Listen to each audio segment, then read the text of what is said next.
جن دوستوں نے احباب نے ابھی تک ہمارے چینل کو سبسکرائب نہیں کیا وہ سبسکرائب کر لیں اور ساتھ بیل آئیکن کے بٹن کو دبائیں تاکہ آنے والی ویڈیو کا نوٹیفیکیشن بآسانی آپ تک پہنچ سکے۔ شکریہ۔ الحمدللہ۔ بھائیو، دنیا میں اللہ نعمتیں سب کو دیتے ہیں، لیکن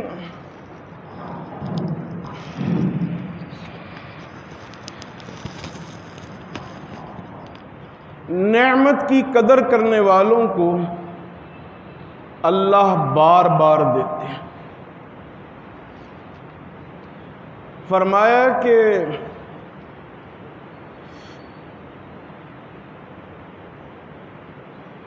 یا ایھا الذین آمنو، اے ایمان والو، کتب علیکم الصیام، یہ روزے صرف تم پر ہی فرض نہیں، تم سے پہلی امتوں پہ بھی فرض تھا۔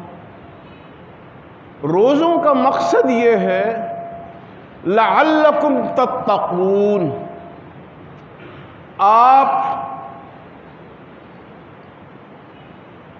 اللہ رب العزت کی بات سمجھنے والے بن جائیں۔ دیکھیے،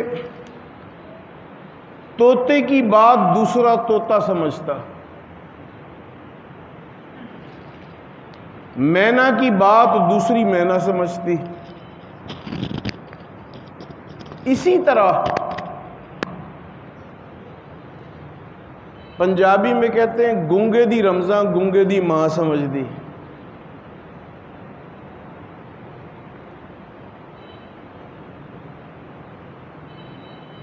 اللہ آپ سے کیا چاہتے ہیں یہ جب سمجھ میں آئے گا جب ہم اللہ کے مطابق بننے کی کوشش کریں۔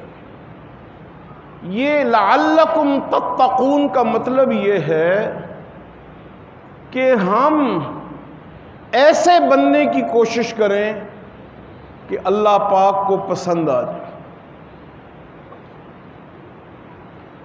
اگر ہمارا طرز اللہ پاک کے موافق نہیں ہوگا، مطابق نہیں ہوگا، تو پھر اللہ کی بات ہمیں سمجھ نہیں آئے گی اور ہماری بات اللہ کو سمجھنے نہیں آئے گی۔ دیکھیے بھی پچھلے دنوں پاکستان کی ہر سڑک بند تھی، لوگ مطالبہ کر رہے تھے داڑھیوں والے کہ فرانس کے سفیر کو نکالو۔ تو میں نے کہا کہ ان کے مطالبے سے کسی کو اختلاف نہیں، کیونکہ یہ مطالبہ حضور علیہ السلام کی حرمت کے لیے، اس سے تو کسی کو اختلاف نہیں۔ ہاں، ان کے مطالبہ کرنے کے طریقے سے اختلاف ہو سکتا۔ تو آج پوری قوم رمضان کریم کے خوبصورت لمحات گزار رہی، لیکن رمضان میں اللہ کیا چاہتے ہیں؟ لعلکم تتقون، کہ ہم ویسے بن جائیں جیسا حضور نے اپنے صحابہ کو بنایا۔ حضور نے صحابہ کو کیسا بنایا تھا کہ وہ رمضان عبادات کے لیے نہیں تھے، صحابہ تو سارا سال عبادت کرتے تھے۔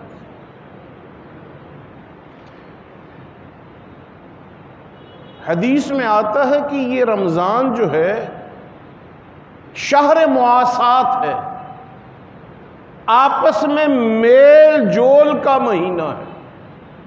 بھائی مول سے بیٹھ جاؤ، تم یہ ہوتا رہے۔ میل جول کے مہینے کا مطلب یہ ہے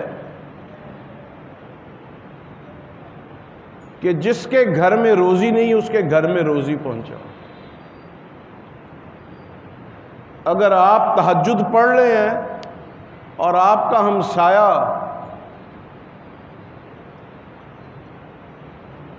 بنیادی ضروریات کے لیے ترس رہا ہے تو تہجد کا فائدہ نہیں۔ یہ لوگوں سے میل ملاقات کا مہینہ، مثلاً آپ ایک وظیفہ کر رہے ہیں، اس سے بہتر ہے کہ اپنے دسترخوان پہ لوگوں کے کھانے کے لیے انتظام۔ مواسات کا مطلب یہ ہے آپس کے تعلقات۔ اس لیے یہ عبادت جو ہے خدمت کی عبادت ہے۔ مثلاً ہمارے یہاں رواج ہے کہ گھر کا کام عورتیں کرتی ہیں، کھانا پکانا، سبزی کاٹنا، آٹا گوندنا۔ تو اس رمضان میں آپ اپنی بیوی سے کہیں کہ چلو آٹا میں گوند دیتا ہوں، تم جا کے 2 نفل پڑھ لو۔ جو آپ کے ماتحت ہے اس کے کاموں میں سہولت اور آسانی اصل رمضان۔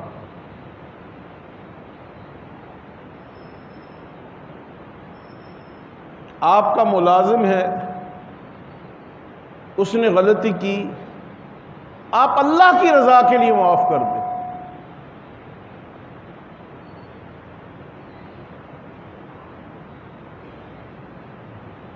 آج صبح 4:25 پہ ایک صاحب کا فون آیا، انہوں نے کہا حضرت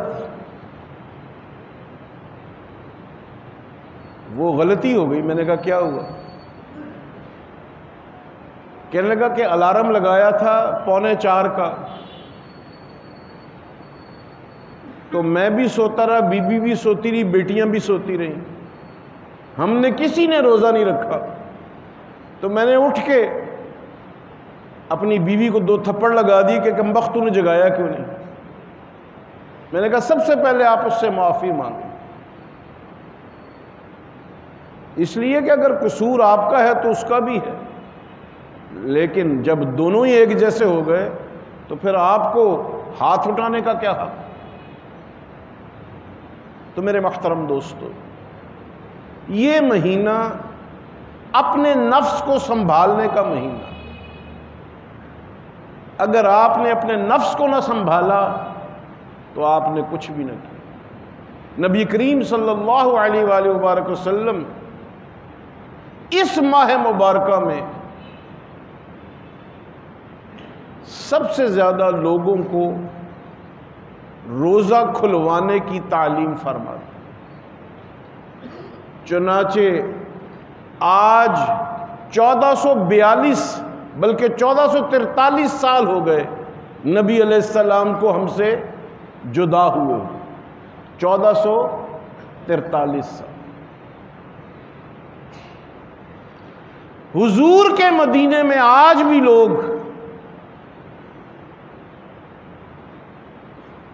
لڑتے ہیں آپس میں مہمانوں کے لیے۔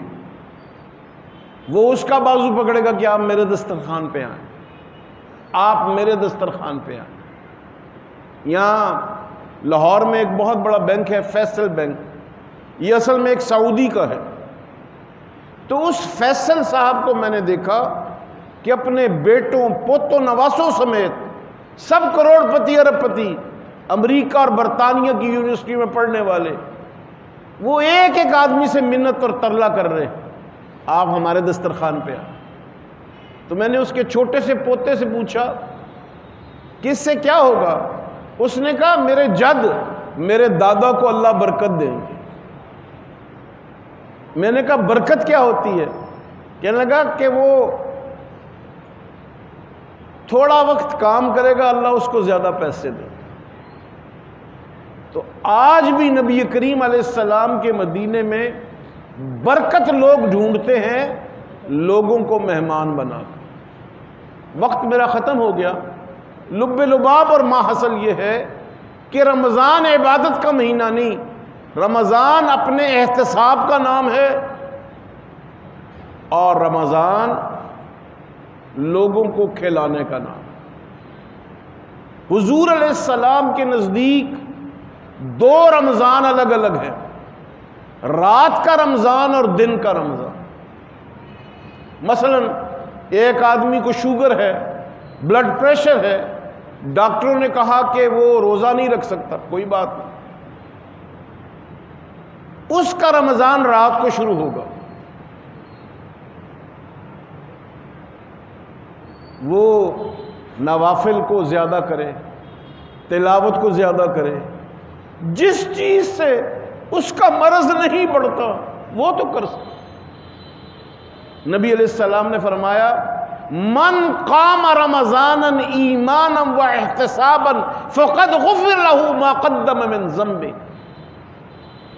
جو رات کو کھڑا ہو گیا، تہجد پڑھی، قرآن پڑھا، ذکر کیا، درود شریف پڑھا، اللہ نے اس کے وہ سارے گناہ جتنے بھی اس نے کیے ہیں، جتنے بھی کیے ہیں، ما قدم من ذنبه، پہلے جتنے صغیرہ کبیرہ جو گناہ بھی کیے اللہ نے سب معاف کر، اور وہ ایسے ہو گیا کہ ولدت امیھا، جیسے اس کی ماں نے آج ہی اس کو جنم دیا۔ اور پھر ایک اور حدیث میں فرمایا من صام رمضانا ایمانا و احتسابا فقد غفر له ما قدم من ذنبه، جس نے رمضان کے روزے ایسے رکھے خود احتسابی سے کہ کسی بات سے روزے میں فرق نہ آیا، اللہ نے اس کے سارے پہلے گناہوں کو معاف کیا، حتیٰ کہ یہاں تک فرمایا کہ رمضان کے بھی کوئی روزے نہیں رکھے، 27ویں رات آ گئی، ایک روزہ ایسا رکھ لیا اور آئندہ کے لیے توبہ کر لی، اللہ نے اس کے ساتھ بھی یہی معاملہ کیا۔ تو مغفرت اور رحمت اور کرم کی رات،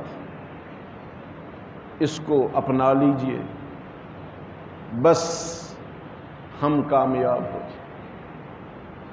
اور جب ہم رمضان کے تقاضے پورے نہیں کرتے تو اللہ بغیرت حکمران عطا فرما دیتے۔ بغیرت حکمران کن کو کہتے ہیں؟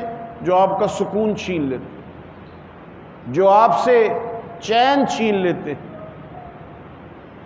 یہ رمضان کی نحوستوں میں سے، رمضان کا ادب نہ کرنے میں سب سے بڑی نحوست یہ ہے کہ اللہ ان حکمرانوں کو مسلط کرتے ہیں جو آپ پر رحم نہیں کرتے، اس لیے کہ فرمایا اعمالکم اعمالکم، تمہارے اعمال تمہارے حکمران۔ اگر آپ کے اوپر کوئی نااہل حکمران آ جائے تو جان لیجئے قوم نے اجتماعی گناہ کر لیا،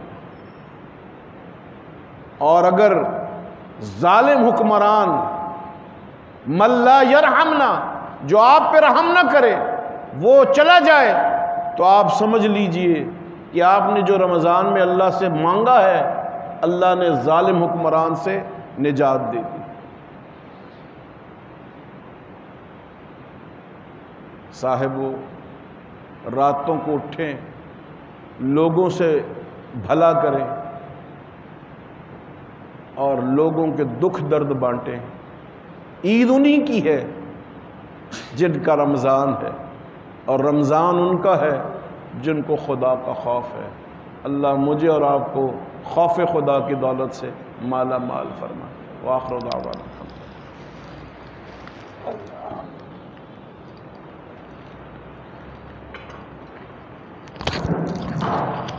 جن دوستوں نے احباب نے ابھی تک ہمارے چینل کو سبسکرائب نہیں کیا وہ سبسکرائب ضرور کر لیں اور ساتھ بیل آئیکن کے بٹن کو دبائیں تاکہ آنے والی ویڈیو کا نوٹیفیکیشن بآسانی آپ تک پہنچ سکے۔ شکریہ۔